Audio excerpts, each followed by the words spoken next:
All right. Welcome to our Live and Love, Simon.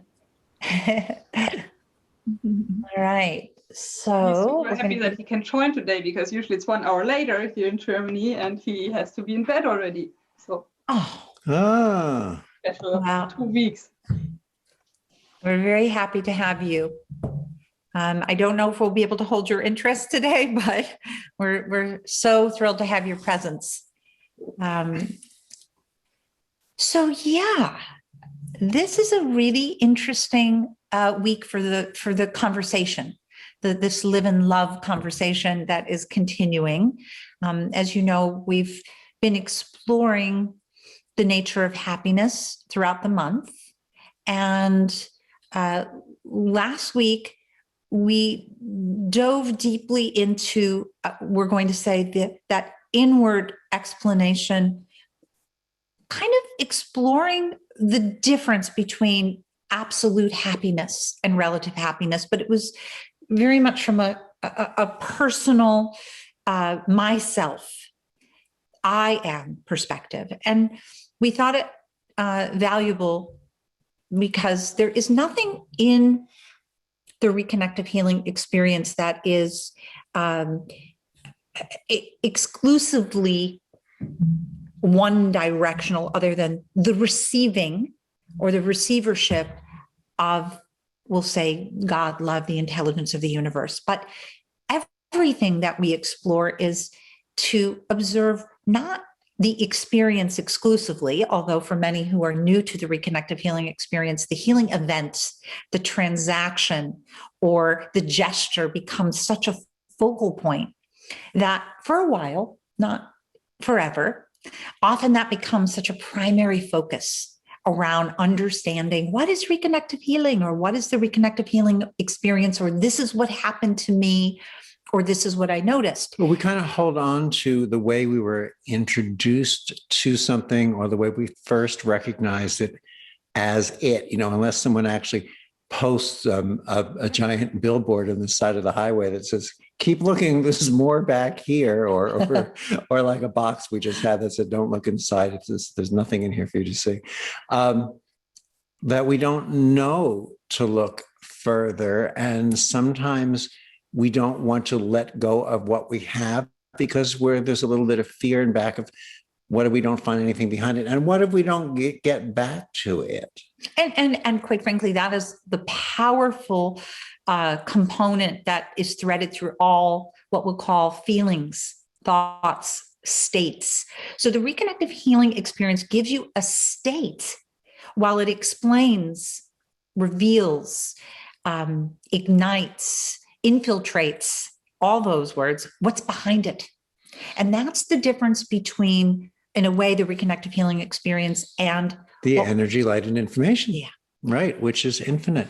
But, we talk a lot, and we're not going to spend a lot of time on this part of it today, but we talk a lot about, fear and love concepts. And I just want to remind us that when we discover certain kinds of fears, they're not to be, necessarily punished or pushed away, as much as maybe they're to acknowledge, look what's here.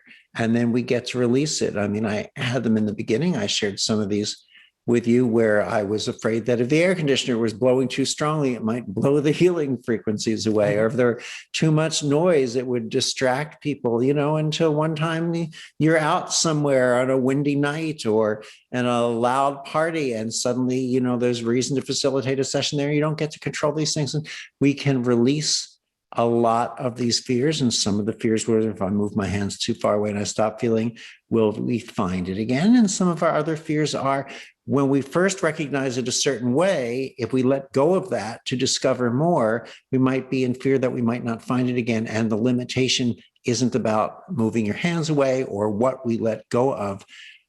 The limitation is our fear to let go, because ultimately, as Jillian and I have been discussing with you, really, when we let go of absolutely everything that we can, the only thing that's left is us. And when we let go of that last thing, we're not letting go of us. We're discovering us. Yeah, we played a little around, and this will be important as we move into the topic here, that most of the time we are highly focused on the absence of awareness. Okay. And Eric just brought the idea of fear into the conversation, but or the absence of awareness that we are, because awareness is never really gone, because we are awareness, but sometimes we're not aware that we're aware. and actually the core of what we're always looking at, which is what sort of lies behind, again, the transaction or the gesture, the healing results, the inquiry, is in a way the understanding of awareness of absence. Awareness of absence, the absence of the qualified feelings or thoughts that are quite transient, that are very finite. So, but again, the awareness of absence really should not be confused with the absence of awareness. yes, the awareness of absence is what we are looking at often when we are amidst energy, light, and information. We become aware of the absence of our experiences being so fine, important and qualified as, in this case, the defining of our happiness or the quality of our relationships. And when we play in the before, which we'll call the before, the energy, light, and information, the beyond being experience itself, when we play and that, we'll say, limitation begins to soften, and what is always in the background, shining, the true nature of our being moves more into the foreground of awareness, then it is the awareness of absence that begins to become quite profound for us.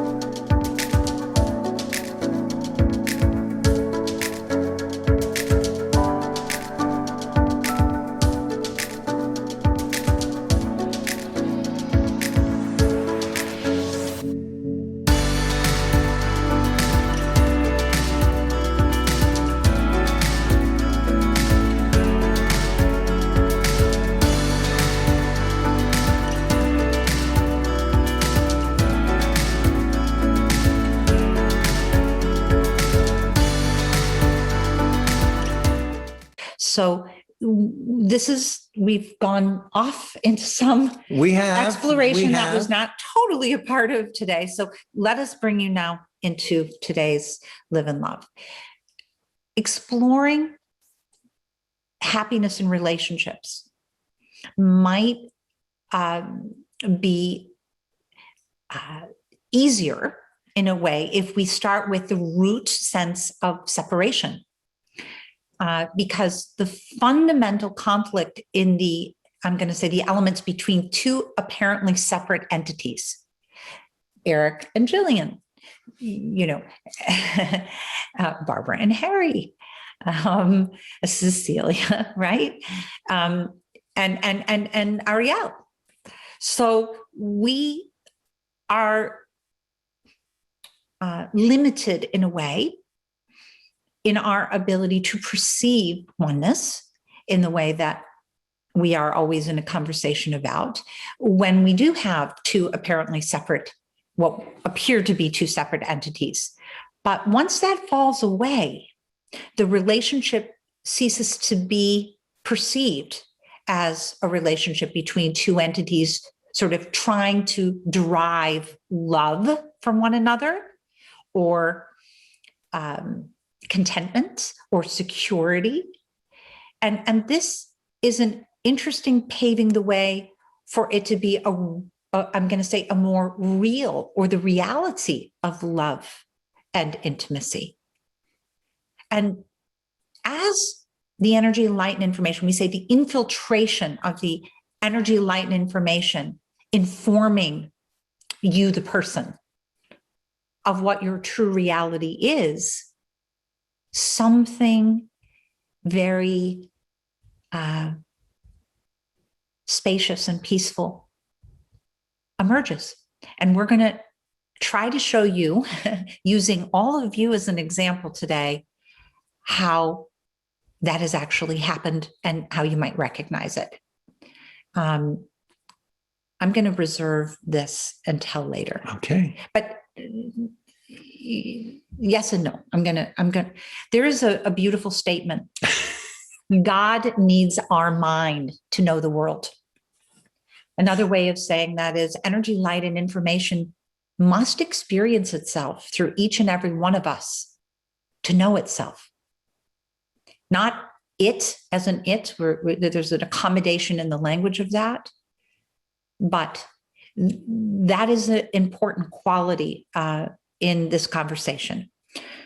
So we've mostly been discussing happiness, really, mostly in our intimate relationships. And really, when we talk about that relationship with now I'm not talking about, we're talking about with the presence of being as happiness, the reality of, let's say, our infinite being prior to all experience and content and feelings and thoughts. And this is an inward inquiring, an inward inquiry, hard for me to say, inquiry.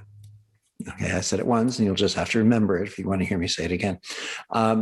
So this is an inward inquiry that eventually leads us to turn around and to walk outward once again. In other words, after the inward inquiry, that's 3 times I said it, it leads us to be able to turn around and then walk outward again to engage with objective reality, the objective reality, where I'm doing something with words today, aren't I? In our finite life. You think there's something in that tea I'm drinking.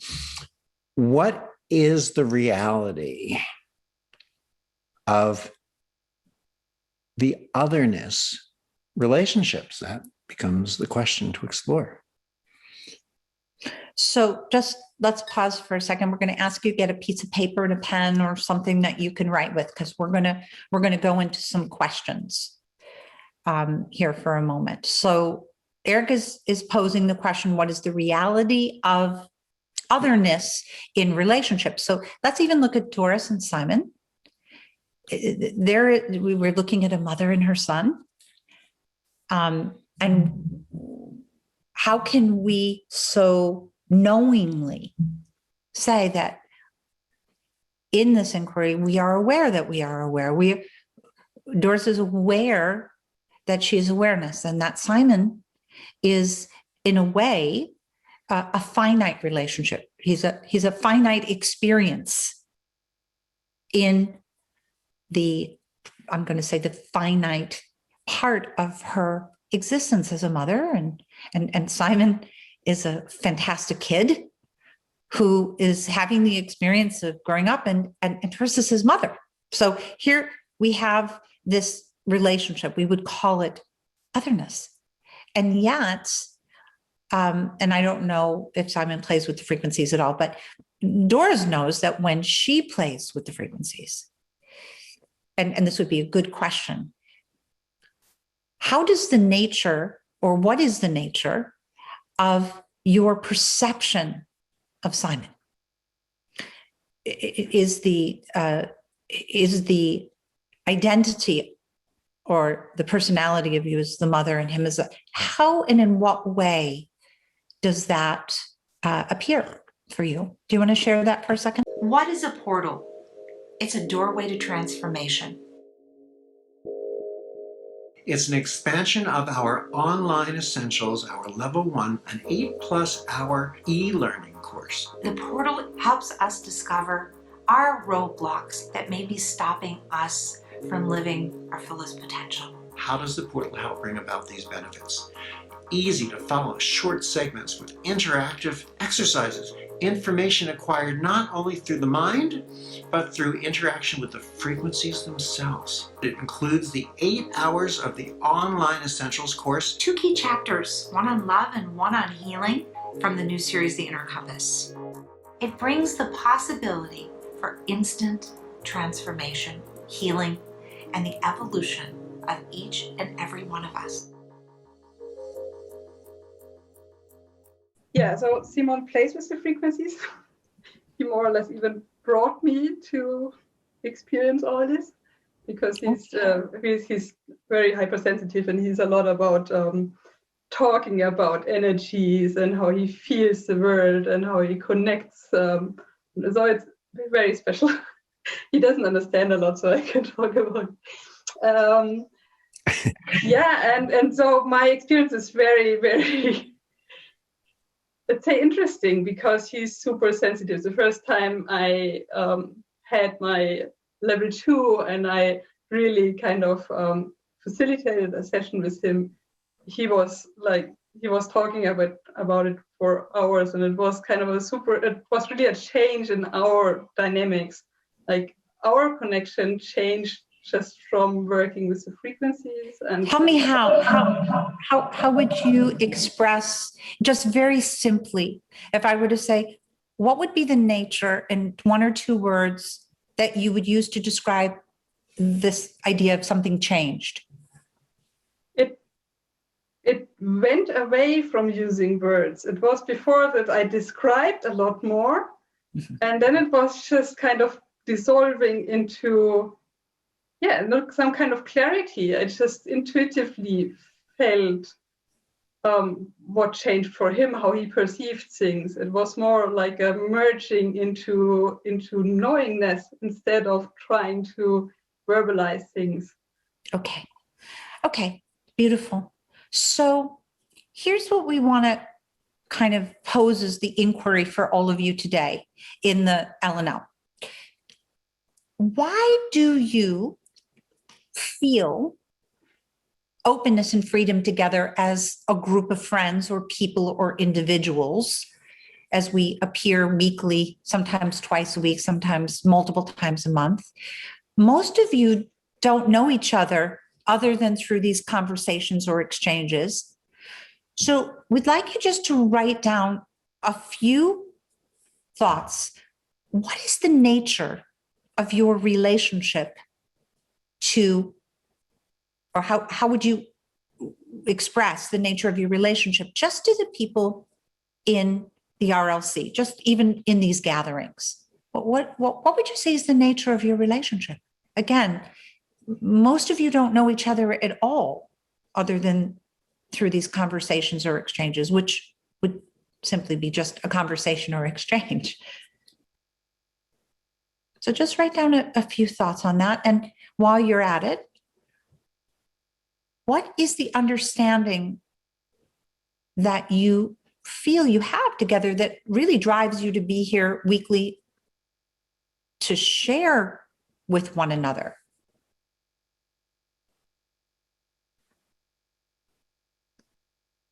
And then Well, take a moment and just write down those thoughts for a second, then we'll give you a couple more.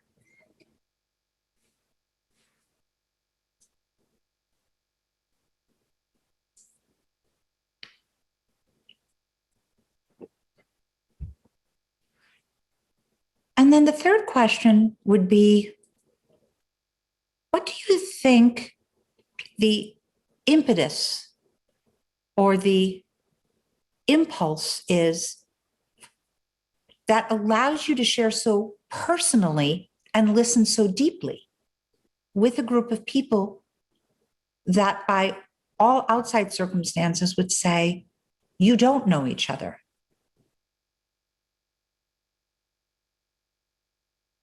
Certainly from a psychological perspective. you don't really know each other at all that way, at least from an in-person perspective. So just take a couple moments to just jot your ideas down.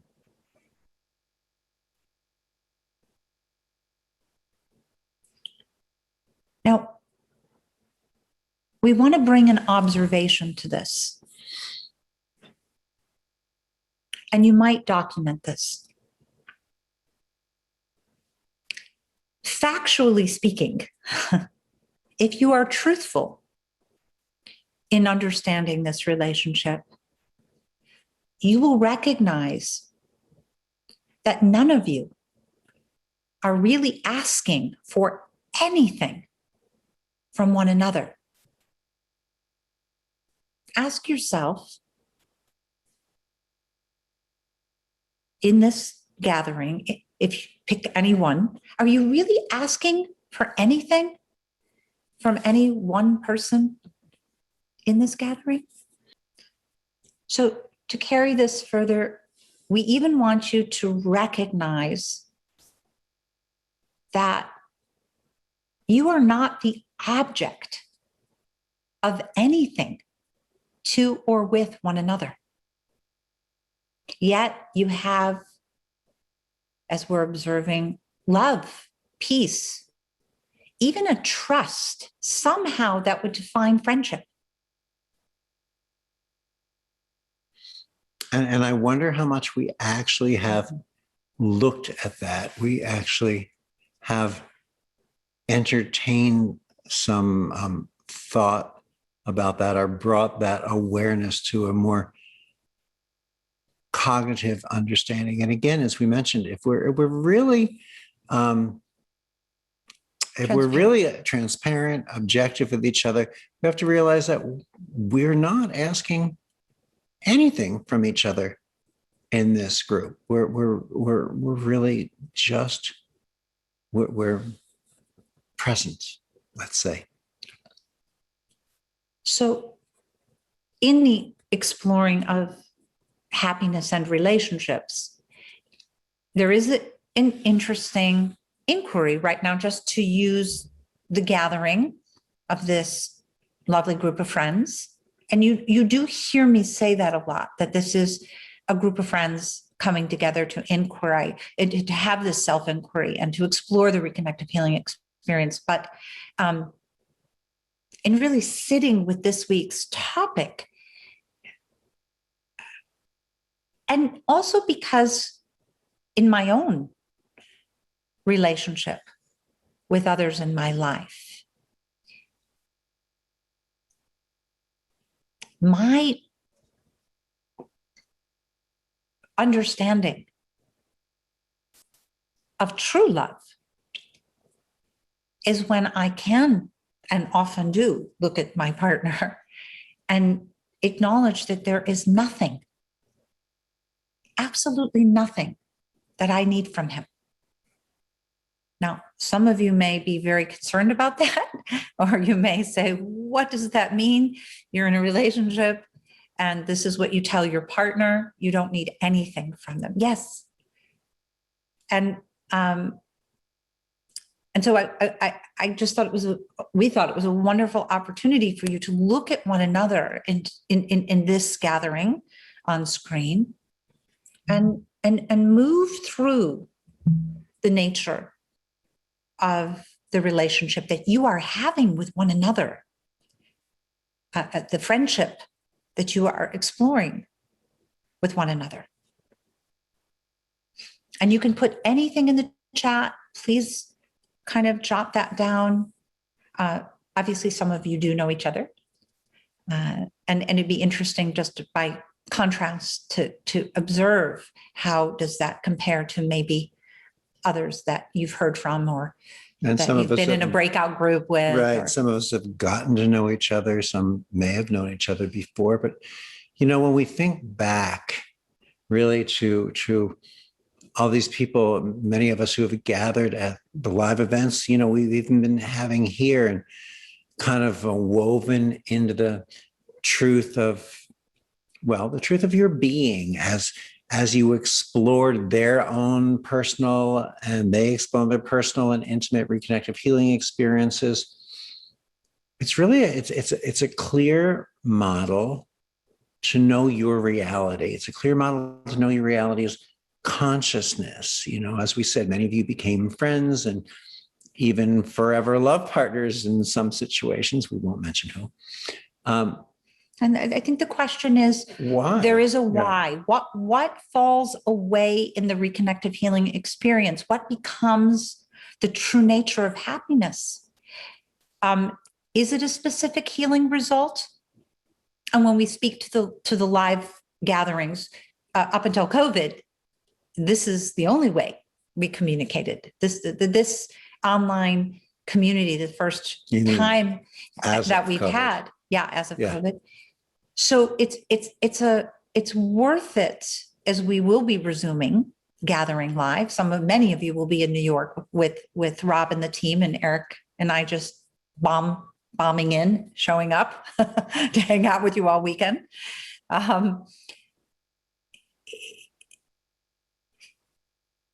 It is, and has nothing to do in a way with, or does it, with the specific healing result that you're receiving, or completely unrelated to any object or circumstances. You are sharing week after week with one another. You want nothing from each other. You know very little about one another for all, linear, practical purposes.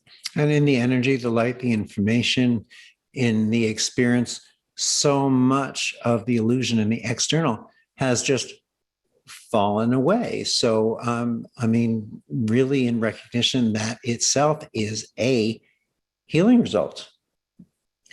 And the inquiry here is, what is it in the quality of what you are sharing that we would call a very deep friendship that is not present in the other relationships in your life?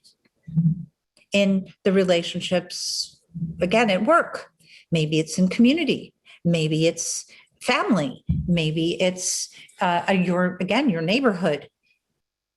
And this is what we want to explore a little bit. What are the challenges in your happiness that stem from relationships? Otherness.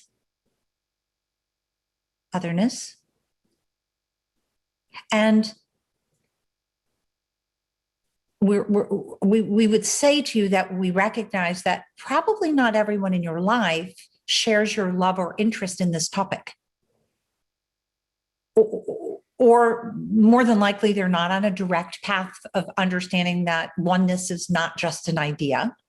That's probably not the nature of their interaction with you. And many, or at least some, can notice this without the cognizant awareness of it. And what's inspiring me to say that is Doris's comment in the chat that says, Simon says he loves to be on the call even without understanding the language, because he feels that the people here can feel how he feels the world, can feel how he feels the world. Isn't that beautiful? He perceives the call and the energy without understanding what it's about on that spoken level. And what we would say is without any limitation, without any obscuration. So Simon is teaching this class today. Yes, Simon says. And in all ways. But we want tangibly for not just the love and appreciation that we feel for Simon, in that just being aware that he is aware, and we are that with him and him with us. But we need to get a little more granular here, because we want the relationships that are in our life with those who don't share the love or interest in this topic. that may not be on a direct path to understanding that oneness is not just an idea, that aren't in the RLC interactions. Maybe they're your partner or your direct family. The knowing of your being is, as Simon is explaining, present always before the qualified needs, wants, expectations, desires, conditioning, consequences. I'm going to say, if you're in a family that comes from a lineage of, let's just say, alcoholism, mental abuse. See, these are conditions. They come into the finite with experience, with the experience of our personality and our person. And in that, they become a distraction and a limitation when we don't know the true nature of our being. But we can hold this understanding in our heart. And this is key. And you can see the other person essentially as they are behind the outward actions and interactions and things that may or may not hold your interest or your cognitive liking or disliking this way and the other. And it doesn't mean that you've got to take everything into account, nor does it mean you have to ignore everything in their personal characteristics. So in other words, Simon isn't speaking English. We're speaking in English. He's lying next to his mother and he feels this infiltrating love to be here, right? That's because he understands the nature of his being. He doesn't qualify being here with, I need to understand what everybody's saying. I want to understand the language or what Eric said or what Jillian said or what my mom said or told you or said. All of that qualified perspective. The cognitive mind in judgment, he does not allow that to limit what he is receiving. And in many ways, we limit that within ourselves. But what was that word? What did you do? I find that I do that sometimes. It helps me understand to a point, but it also limits me from understanding expansively beyond that. So we want to explore the condition and the quality of a relationship, whether you're doing business, family members, community. This understanding will infiltrate your communication. And if you don't feel the need to explain, irrespective of how that relationship might show up, let's use Jennifer. Jennifer, I'm going to use you for a moment. Jennifer is moved, as you've heard her share. She's been in a shelter with her 2 children. She's moved through a very complex relationship with her, I don't know if it's an ex-husband or whoever he is, the father of her children. So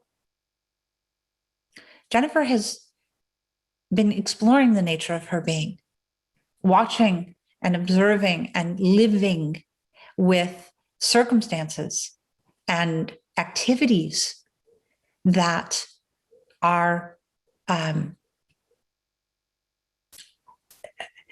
not perceived or would be perceived as loving in any way. But yet she's about to emerge into her life with a new place to live, her and her boys in a perfect area by the water, close to what we'll call Main Street, as she's just shared with us. So she will show up much more in the likeness of happiness and her true being. And the family matters that will resume, because they will resume, will be an opportunity to, in a way, stand in her true nature, infiltrated with the energy, light, and information that is her being, irrespective of how, whether it's the father of her children or a new employer or somebody in the apartment building that she doesn't know that's got lots of opinions and whatever otherness comes with it, she'll notice and recognize them more likely as an unqualified being that they are. And in this energy, light, and information, in this sharing that we have here, we don't just gain an understanding. With our openness, we become an understanding. And this understanding, this knowingness, which is a word that I like to use, really dissolves the separation that often frustrates and challenges the relationships in our lives. And we don't have to be the person to go through it to gain that. But at this level of sharing that we have here in the Reconnective Life community, we find that we become the changes. Really, we go to that love. We are in that well of love where someone else's healing is never someone else's healing. It's our own healing, and therefore it's all of our healings and our growth and our insight, whether we're speaking the language, as Simon is a perfect example of, or being spoken and sharing in a communication that really is beyond verbal.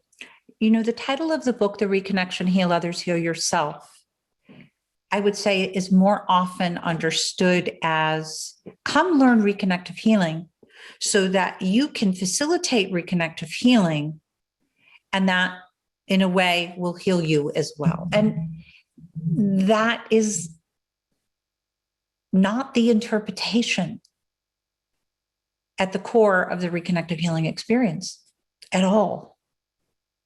So the healing of others is what lies behind a healing result, what lies behind a transaction, what lies behind a gesture. And that is what you are really exploring. And that is the healing. And what's interesting about that is what's received by everyone. So it's not do this so that. It's not facilitate a healing for someone else so that you may have your own healing. It is, however, the recognition, in a sense, the acknowledgement that in however we interact in the facilitation of healing, it's never for one, it's always for everyone. So others in your most challenging relationships may be very emotionally reactive around you.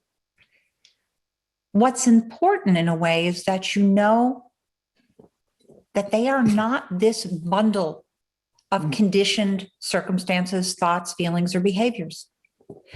That you become aware that you are aware. And this keeps you detached from getting involved as, I'm going to use Jennifer again, as the personality known as Jennifer, mother of two amazing boys, highly uncared for by her partner, perhaps even abandoned or emotionally abused by. This detachment from the personality known as myself, in a way, which is exactly what you have done together here. You've stepped into this, again, this community's only been in existence since March of last year. This is not like, we've been immersed and growing and expanding. You gather here and you tell each other very intimate things, listening so deeply, And something in your being just is detached from anything other than, again, a bit of presence and love. You may be impatient because you have to get somewhere, we're going on too long, or you're busy with things in your mind, but it isn't directed towards each other. And again, this engagement is conceivable as we dissolve these layers and step more fully into the reality of what we are in the relationships in our everyday life. It is transformative to the relationships. In many ways, sometimes often unexpected ways. I mean, in this sharing and this interaction, we find our own healing. We become a different, I'm going to use the word presence. It's more than that. And what we emanate in the way of the energy, light, information, how we carry ourselves, how we're received, it in many ways brings love, harmony, and peace, but it can also bring agitation to a relationship for someone who doesn't know how to deal with a different kind of response than they may have been attempting to elicit, not necessarily even consciously. So we're going to be going shortly to hear from the love leaders, but part of what Friday's retreat is going to be about is to look at the most challenging relationship. And even when you do, to recognize in a way that the ego or the personality has nothing to do with you. It washes through you. The engagement from the other person may get even more agitated because their ego doesn't really appreciate the understanding that you have of their illusionary separation. And you'll play with this a little bit. We have been taught this with all kinds of psychological theories of mind-body. It isn't an understanding of the mind. It's much simpler. Your relationships are not about understanding somebody's mind. It's the knowing of your being. That's it. Without any wrapping paper, activity, ritual, or celebration. And so we're going to explore this at a kind of hopefully more tangible level with each other. Oh, definitely. I want to we'll be leave doing questions. Breakout rooms, I assume. Yes, you're going to spend a lot of So- time in breakout rooms together on And then Friday. back with us, and then back in breakout rooms, and Yeah. then joining us again. So We have plans for you. what lies behind this state of happiness in your relationships? What is driving wholeness in a person?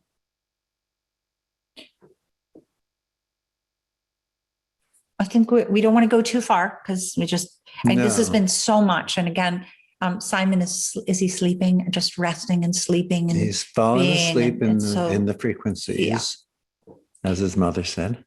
Anybody have any questions specifically right now that you want to put in the chat, or Cece, are you seeing We anything? have something beautiful in the chat. Frank, I'd love for you to read this. Would you like to join us on unmute and read your, I'm gonna, hold on just a second.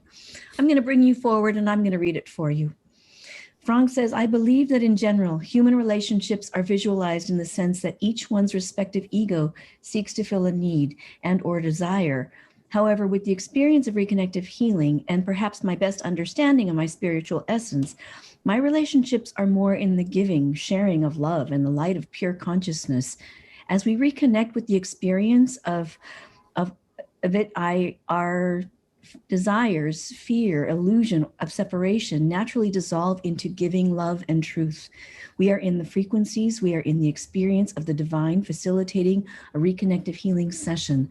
So God brings us and restores us, or restores what must be in our lives and all the plans of our existence according to his priority. Mm. That touches me beyond words, and you have to feel through how you relate to that post. It's perfect. It's perfect. Yeah. So I will read you. I like this statement from Rupert. God needs our mind to know the world. What does that mean to you? The infinite, the oneness, the isness that is oneness, that is all of us prior to that isness expressing itself through the mind of each of us as an experience, is the imprint in a way of what the world is to look like. How can we, in the knowing of our being, establish really the roots of Frank's post, that resonance? It is a question that lies somewhere in the fundamental conflict between two apparently separate entities, that once it falls away, the relationship ceases to be a relationship between two entities trying to derive love from one another, paving the way for it to be the reality of love, the expression of intimacy. And it's important that we're not looking to recognize that in this situation, there's not a looking to derive. In a sense, it might not even be able to be limited to a looking to give or contribute. It's really a being, a completion that is then a shared experience.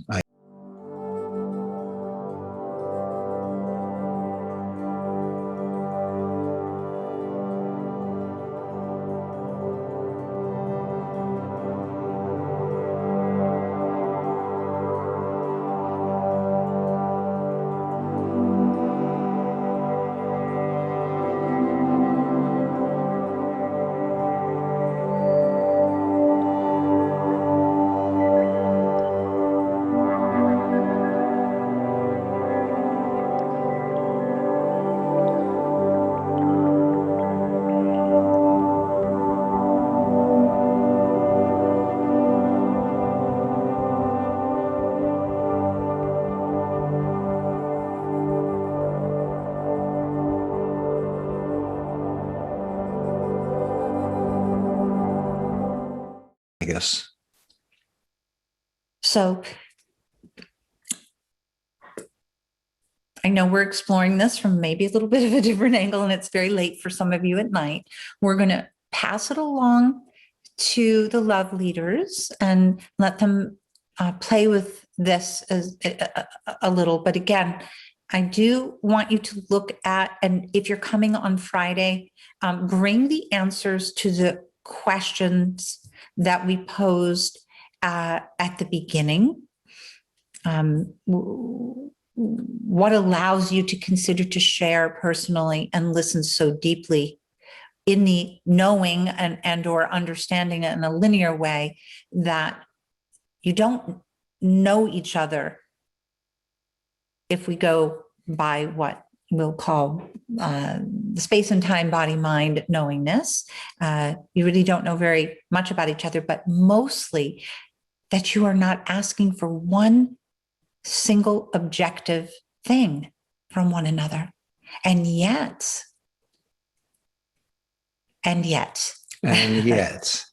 really, I mean, I don't think we should complete the and yet, but we will and further yet with you on Friday. Yes. So we love our group of friends and we feel adored and loved in this group with you. You see me reaching because I am quickly flipping through a couple of the pages just because I love looking and seeing you all here with us. So I have to look at the pictures sometimes, even though I try not to reach into our camera view and distract and twist all around looking. Okay. So Cece, and we're going to turn it on over. Yes. Thank you. Thank you so much, Eric and Jillian. I'm going to now invite our love leaders, Jennifer Lynn Venegas, Harry, and Barbara Solomon. Welcome. Hi, everybody. So nice to be here today. Hi, everybody. Hi, Harry. Hi, Barbara. Hi, everyone. Fun. Hi, guys.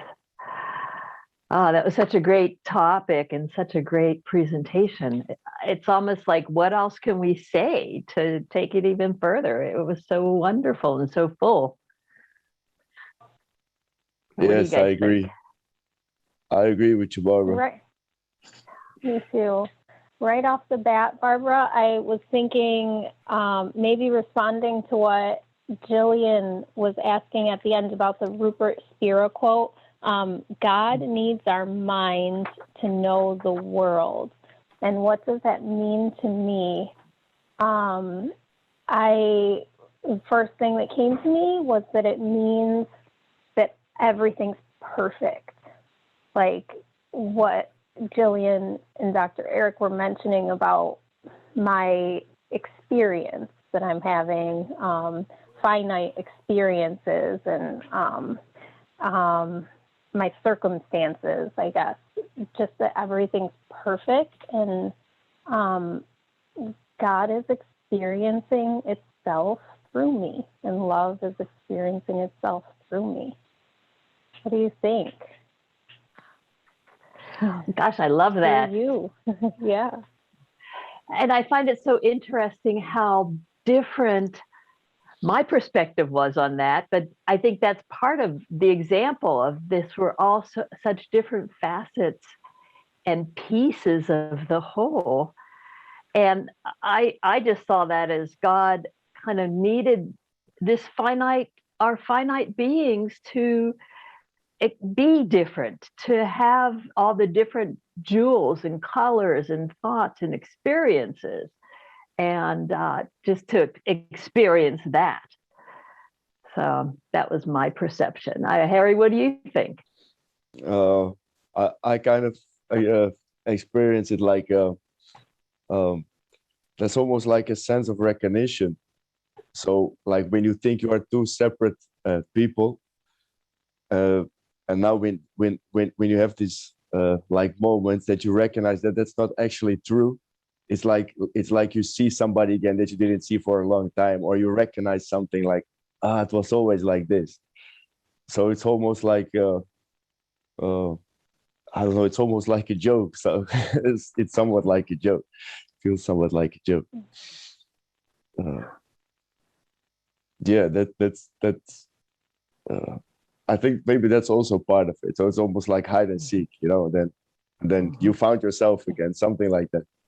Yeah, that's one of the nice things I think about reconnective healing and the reconnective healing experience is it does allow us to find ourselves. I mean, that's kind of how I feel with these separate entities that we, in our day-to-day life, we can, at least for me, I can still, as Jillian said at the end, knowing of your being.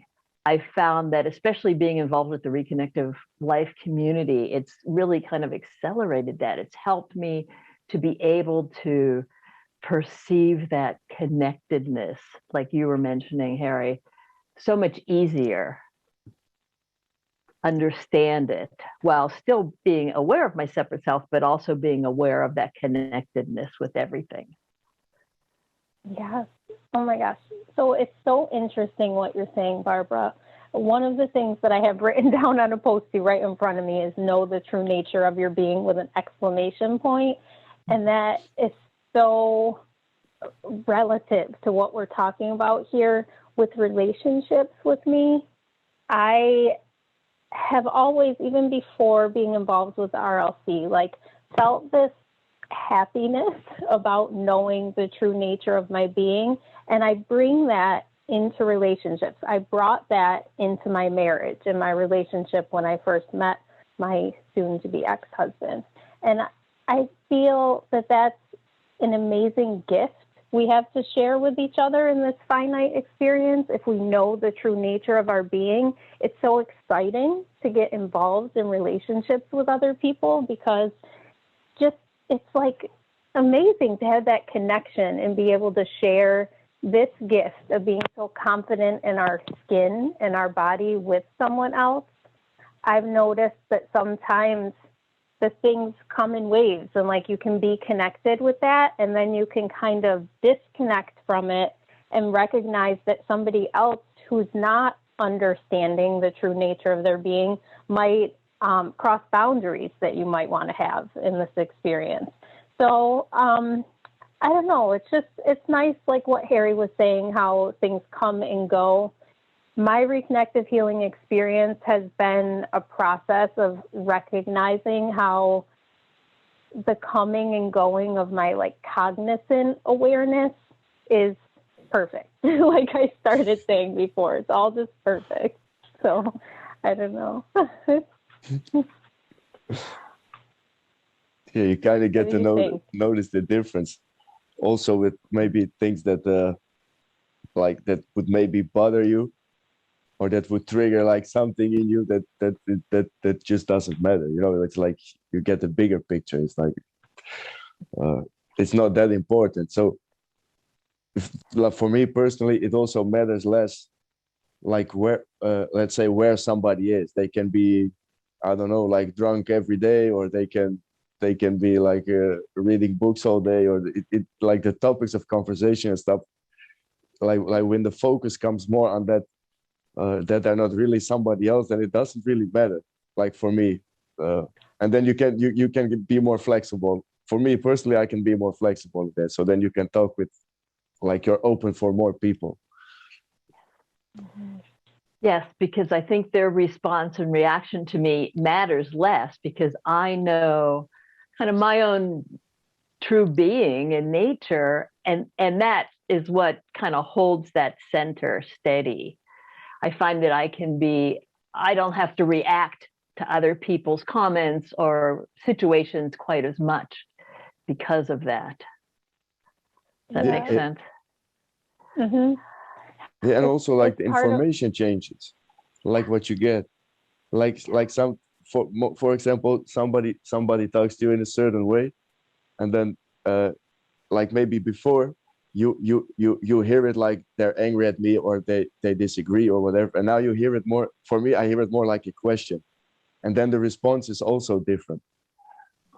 You know, like then you're more open to helping them, but without trying. You know, because you see yourself in a way. Yeah, you it's like helping yourself. So that's, for me, that feels like a big difference. Yeah. Mm-hmm. Yeah, that's one actually of the things that. Yeah, go ahead, Barbara. No, go ahead, Jennifer.